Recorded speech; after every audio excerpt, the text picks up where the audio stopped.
wie ist dir gelungen, eben, nachdem du den zweiten Satz so blöd verloren hast, dass die eben nicht zurückkommen, die Zweifel, sondern dass du eben ruhig geblieben bist? Wie ist dir das gelungen? Ich glaube, es ist immer so viel eigentlich Zweifel in dem Sinn. Es ist einfach an nichts anderes denken als die Punkte, die ich spiele. Es geht ein bisschen um das, oder? Ich habe das Gefühl, vielleicht durch gewisse Momente bin ich in dieser Saison durchgegangen, wo ich mir manchmal an andere Sachen gedacht habe während dem Match vielleicht. Ich kann nicht mal genau sagen, was es ist, oder? Oder habe mich aufgeregt auf Sachen, die ich mich normalerweise nicht aufregen würde.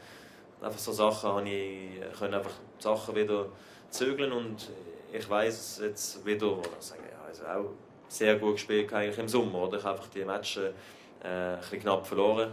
Ich habe gesagt, vielleicht hat es auch nur etwas mit dem Gegner zu tun gehabt, oder? Aber es ist normal, dass wenn es manchmal nicht so läuft und irgendwo in einer Saison musst du auch wieder mal einen Strich ziehen und sagen, okay, wie geht es jetzt weiter, oder? Und das konnte ich machen natürlich in 6 Wochen, oder? Und das habe ich genau gewusst, dass ich das kann.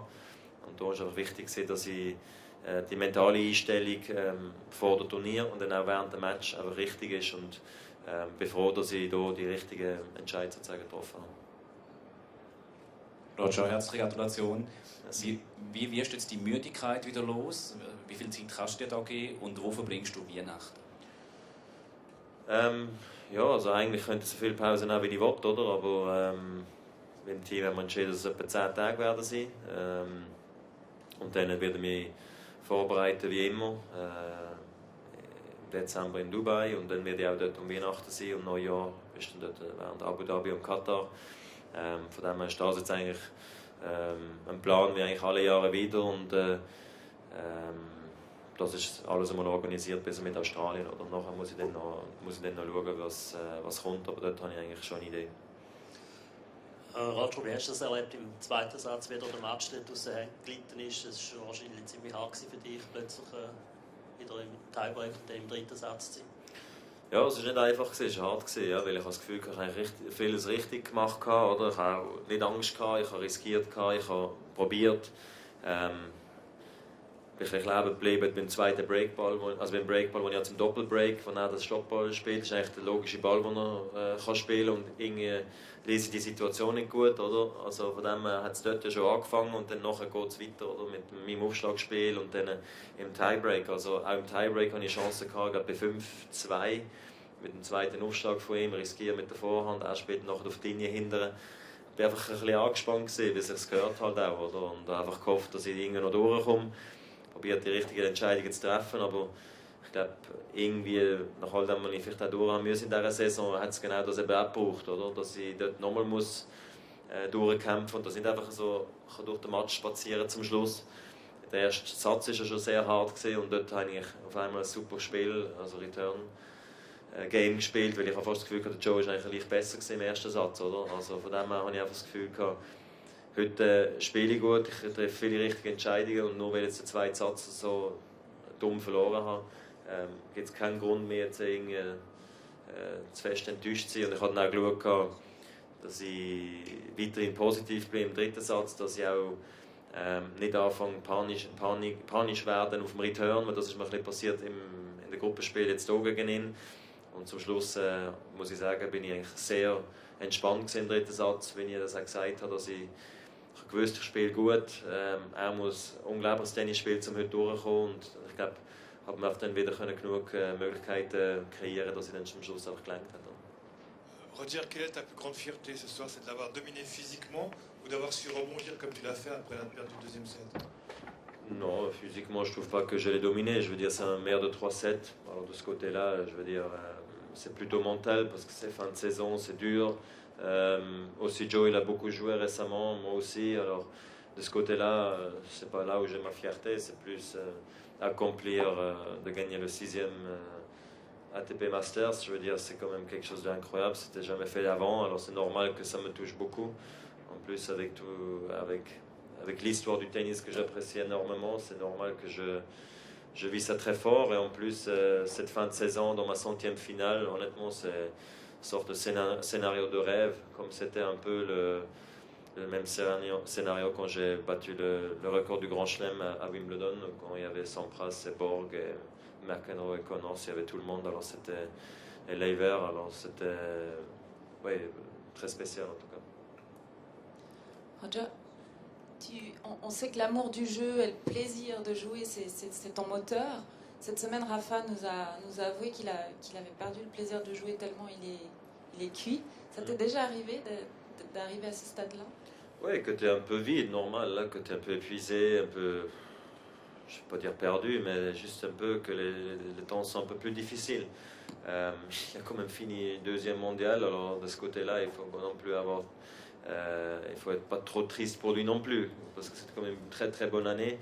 Mais je sais de quoi il parle en tout cas, parce que c'est normal sur une carrière qui dure longtemps, où tu joues des centaines et des centaines de matchs, que quelquefois tu es juste un peu épuisé, tu veux juste pas jouer au tennis à un moment donné. Et ça m'a aussi arrivé, c'est normal. Mais bon, c'est des moments d'habitude qui durent très courts en fait, alors et après ça passe. Roger, bravo tout d'abord. Ensuite, je voulais te demander si le fait d'avoir bien joué cette année, mais sans beaucoup de réussite, jusqu'à Bâle, t'a donné un élan supplémentaire pour réussir une aussi belle fin de saison. Possible. Je n'ai pas l'impression que j'ai besoin de sorte de défaite pour me redonner de l'énergie. Je ne suis pas ce type de personne. J'y crois toujours que donner un maximum tous les jours, ça passera. C'est vrai que j'ai eu des matchs difficiles cette année, un nombre de reprises, mais aussi j'ai gagné aussi des matchs serrés. Je veux dire, j'ai pas que perdu les matchs serrés. Alors, il faut pas avoir trop de peine non plus avec moi. Alors, c'est pour ça que c'était juste difficile de passer semaine et semaine et semaine d'affilée sans gagner un titre, parce que quand même finir tout en haut à la fin, même si c'est un petit tournoi, ça fait énormément de bien. Et c'est pour ça que quelquefois je me demande, mais j'aimerais jouer beaucoup plus les tournois les plus petits en fait. Mais à un moment donné, après sur Dubaï jusqu'à je sais pas, presque jusqu'à l'US Open, même après je joue que des Masters 1000 et des Grands Chelems, alors tu peux pas non plus penser que tu peux après gagner chaque titre non plus, surtout quand tu as des mecs comme Rafa sur terre ou Djoko qui gagnent 40 matchs d'affilée. Il faut non plus s'attendre que tu vas gagner 25 titres toi-même non plus. Alors il faut rester calme, et je suis resté. J'ai quand même joué un monstre match contre Novak à Roland Garros, qui pour moi c'était ça m'a donné beaucoup d'élan, et je savais que j'étais sur la bonne route, juste sans titre, mais il fallait rester calme et attendre le bon moment, et celui-là il est venu fin de saison, quoi.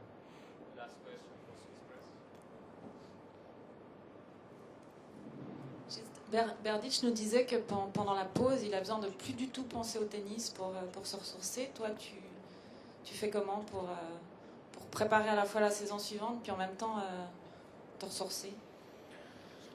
Oui, bon, là, quand j'ai pris par exemple les 6 semaines, je regarde pas de tennis du tout. Je sais même pas quelquefois qui a gagné les tournois. Après, quelquefois, j'entends de quelqu'un ou je vois le tableau par hasard, voilà. Mais non, je me concentre pas trop sur ce qui se passe, honnêtement. C'est qu'après la semaine, juste avant un tournoi de nouveau, où tu te mets vraiment à fond dedans. Voilà, alors de ce côté-là, c'est comme ça. Moi aussi, honnêtement, quand je suis en vacances, je suis en vacances. C'est vrai, ça m'arrive plutôt souvent quand même, après, quand je suis allongé, calme et tout ça, de faire passer les images avec ce que j'ai accompli ou pas accompli, ou ce que j'aimerais faire encore, ou qu'est-ce qui s'est passé un peu cette année, de bien, de pas bien, de peut-être revoir un peu tout ça. Et c'est pour ça que la pause en fait peut répondre quelquefois à ça, et le temps de laisser un peu traîner un peu, ça fait du bien honnêtement. Alors je pense que c'est nécessaire pour chaque joueur. Certains ne le font pas assez, parce que quelquefois je suis même pas encore relâché après une semaine, même 2 semaines. Alors c'est là où quelquefois j'ai besoin de beaucoup de temps aussi pour me calmer, et pour vraiment reprendre envie de vouloir, voilà, faire toute la presse, toute la préparation, les matchs, les fans, les sponsors, les médias. C'est tout un immense puzzle. Alors moi je le fais comme ça, et apparemment Berdych le fait similaire comme moi.